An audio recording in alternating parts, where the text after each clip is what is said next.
তফসিল ঘোষণার আগেই সরকার থেকে সরে যাব আসিফ মাহমুদ। আসন্ন জাতীয় নির্বাচনে তফসিল ঘোষণার আগেই দায়িত্ব থেকে সরে যাওয়ার পরিকল্পনার কথা জানিয়েছেন স্থানীয় সরকার, পল্লী উন্নয়ন ও সমবায় মন্ত্রণালয়, যুব ও ক্রীড়া মন্ত্রণালয়ের উপদেষ্টা আসিফ মাহমুদ সজীব ভুঁইয়া শিশু উপদেষ্টা। তিনি জানান 2018 সাল থেকে তিনি রাজনীতির সঙ্গে যুক্ত এবং তার মতে নির্বাচনের সময় দায়িত্বশীল পদে থাকা উচিত নয়। তবে তিনি এখনো স্পষ্ট করেননি আগামী নির্বাচনে প্রার্থী হবেন কিনা বা কোনো নির্দিষ্ট রাজনৈতিক দলে যোগ দিবেন কিনা। আলোচনায় তিনি অন্তর্বর্তী সরকারের কার্যক্রম, জুলাই ঘোষণাপত্র, স্থানীয় সরকার সংস্কার, আসন্ন নির্বাচন সহ বিভিন্ন বিষয়ে মতামত দেন।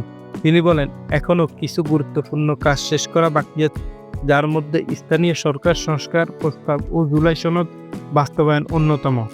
প্রবাসী ভোটার নিবন্ধন কার্যক্রম উদ্বোধন করতে কানাডা যাচ্ছেন সিএসি। কানাডার চেয়ে কয়েকশো গুণ বেশি প্রবাসী থাকে সৌদি আরবে যাওয়া কি সঠিক হতো না? আগামী 28 আগস্ট কানাডায় প্রবাসী বাংলাদেশিদের জন্য ভোটার নিবন্ধন ও জাতীয় পরিচয়পত্র এনআইডি প্রদান কার্যক্রম উদ্বোধন করতে যাচ্ছেন প্রধান নির্বাচন কমিশনার। উদ্বোধনী অনুষ্ঠান শেষে তিনি প্রবাসী ভোটারদের সঙ্গে এক সভায় অংশ নেবেন। সেখানে ভোটার নিবন্ধন প্রক্রিয়া, সুবিধা ও বিভিন্ন প্রশ্নোত্তর পর্ব অনুষ্ঠিত হবে, যাতে প্রবাসীদের ভোটাধিকার বিষয়ে প্রয়োজনীয় তথ্য ও দিক নির্দেশনা দেওয়া হয়। সরকারের সূচি অনুযায়ী সিএসটি 26 আগস্টের কাছাকাছি সময় ঢাকা থেকে কানাডার উদ্দেশ্যে যাত্রা করবেন। তার সঙ্গে থাকবেন লালমনিরহাট জেলার নির্বাচন কর্মকর্তা লুৎফুল কবির। জুলাই জাতীয় সনদ কবে প্রকাশ পাবে? এটি এখন রাজনৈতিক অঙ্গনে আলোচ্য বিষয়গুলোর মধ্যে এক। সনদ প্রণয়নের দায়িত্বে থাকা জাতীয় ঐক্যমত্য কমিশনের মেয়াদ 15 সেপ্টেম্বর পর্যন্ত বাড়ানো হয়েছে। আগে জুলাইয়ের মধ্যে কাজ শেষ করার কথা থাকলেও আইনি ভিত্তি ও বাস্তবায়ন পদ্ধতি নিয়ে দলগুলোর মধ্যে মতভেদ থাকায় দীর্ঘ প্রক্রিয়া হচ্ছে। কমিশন ইতিমধ্যে সনদের খসড়া রাজনৈতিক দলগুলোকে দিয়েছে এবং তাদের মতামত নিয়েছে। কিছু দল বলছে সনদে আইনি ভিত্তি থাকতে হবে আর তাছাড়া সই করবে না। এই কারণে কমিশন আইনি দিক ও বাস্তবায়নের উপায় খুঁজতে বিশেষজ্ঞদের সঙ্গে আলোচনা শুরু করছে।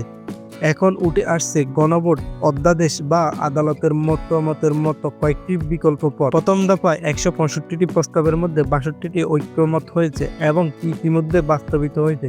দ্বিতীয় দফায় সাংবিধানিক 20টি বিষয় নিয়ে আলোচনা হয়েছে, যেখানে 11টি পূর্ণ ঐক্যমত এবং বাকিগুলোতে আংশিক সমর্থন পাওয়া যায়।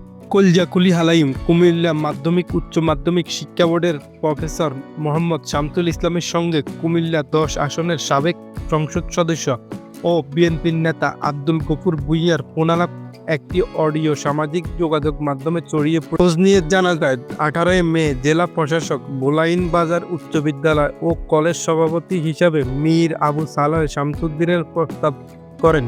শিক্ষা বোর্ড চেয়ারম্যান সেই প্রস্তাব প্রতিষ্ঠান প্রধানের কাছে পাঠান। পরে সাবেক এমপি আব্দুল গফুর ভুঁইয়া ফোনে এবং পরদিন সশরীরে বোর্ড অফিসে গিয়ে চেয়ারম্যানের সঙ্গে তর্কে জড়ান বলে অভিযোগ রয়েছে। এর পরদিন ডক্টর মীর আবু সালেহ শামসুদ্দিন সভাপতি পদ থেকে সরে দাঁড়ান। এ বিষয়ে আব্দুল গফুর ভুঁইয়া দাবি করেন, প্রচারিত অডিও সম্পাদিত, এটি তার বিরুদ্ধে অপপ্রচার। টিউলিপ সিদ্দিকের নাগরিকত্ব। বাংলাদেশের একটি বহুল আলোচিত মামলায় উঠে এসেছে ব্রিটিশ সংসদ সদস্য টিউলিপ সিদ্দিকের নাম। অভিযোগ, তিনি সরকারি প্লট বরাদ্দে অনিয়ম করছেন। তবে টিউলিপ সিদ্দিক এসব অভিযোগ অস্বীকার করছেন এবং বলছেন এটি রাজনৈতিক উদ্দেশ্যে করা হচ্ছে।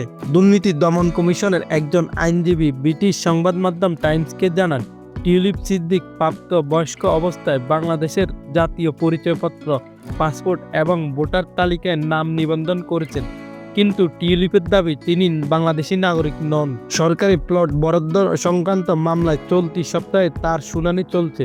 দুদকের পক্ষ বলছে প্রয়োজনীয় নথি আদালতে উপস্থাপন করা হবে। তবে টিউলিপের আইনজীবীরা এসব নথির সত্যতা নিয়ে প্রশ্ন তুলেছেন। 2017 সালে সাংবাদিকদের এক প্রশ্নের জবাবে টিউলিপ নিজেকে ব্রিটিশ নাগরিক বলে উল্লেখ করেছিলেন। আর সম্প্রতি সামাজিক যোগাযোগ মাধ্যমে তিনি লিখেছেন, বাংলাদেশ কর্তৃপক্ষ পক্ষ থেকে আনুষ্ঠানিক যোগাযোগ বা প্রমাণ পাননি তিনি। দুদকের পক্ষ থেকে জানানো হয়েছে, টিউলিপের নথিতে থাকা ঠিকানায় একাধিকবার সমন পাঠানো হয়েছে এবং সরাসরি পরিদর্শন করা হয়েছে। এদিকে টিউলিপের আইনজীবীরা দাবি করছেন এটি রাজনৈতিক উদ্দেশ্য প্রণোদিত মামলা। বাংলাদেশ নির্বাচন কমিশন নিশ্চিত করছেন টিউলিপের একটি জাতীয় পরিচয়পত্র রয়েছে, তবে কমিশনের মতে এটি সরাসরি নাগরিকত্বের প্রমাণ নয়। আইন বিশেষজ্ঞরা বলছেন নাগরিকত্বের প্রশ্নটি মূল বিচার প্রক্রিয়াকে প্রভাবিত না করলেও জনমতে প্রভাব ফেলবে। লুকিয়ে আনছিল ইতালিতে সৌদি জাহাজ আটক। ইতালির জেনোয়া বন্দরে সৌদি আরবের একটি পণ্যবাহী জাহাজ আটকে দেওয়া হয়েছে। জাহাজটির নাম ছিল বাহরি ইয়ানবু, যা সৌদি শিপিং কোম্পানি বাহারি পরিচালনা করে। ঘটনাটি ঘটে 11 আগস্ট। স্থানীয় গণমাধ্যমের তথ্য অনুযায়ী জাহাজটি যুক্তরাষ্ট্রের বাল্টিমোর থেকে এসেছিল এবং ইতালির প্রতিরক্ষা শিল্প প্রতিষ্ঠান লিওনার্দো নির্মিত কিছু সরঞ্জাম তোলার কথা। শ্রমিকদের দাবি, পরিদর্শনে তারা এমন কিছু সামগ্রী পান যা আন্তর্জাতিকভাবে বিতর্কিত হতে পারে। শ্রমিক ইউনিয়নের একজন প্রতিনিধি জানান, তারা সংঘাতমুখী কোনো কার্যক্রমে অংশ নিতে চান না। ঘটনাটি নিয়ে সৌদি শিপিং কোম্পানি বাহারি এক বিবৃতিতে জানিয়েছেন, অভিযোগ সম্পূর্ণ ভিত্তিহীন। তারা আন্তর্জাতিক ও স্থানীয় নীতিমালার প্রতি প্রতিশ্রুতিবদ্ধ এবং কোনো সংশ্লিষ্ট অঞ্চলে কোনো পণ্য পাঠায়নি। বাহারি আরও জানিয়েছেন, তাদের কার্যক্রম কঠোরভাবে পর্যবেক্ষণ করা হয়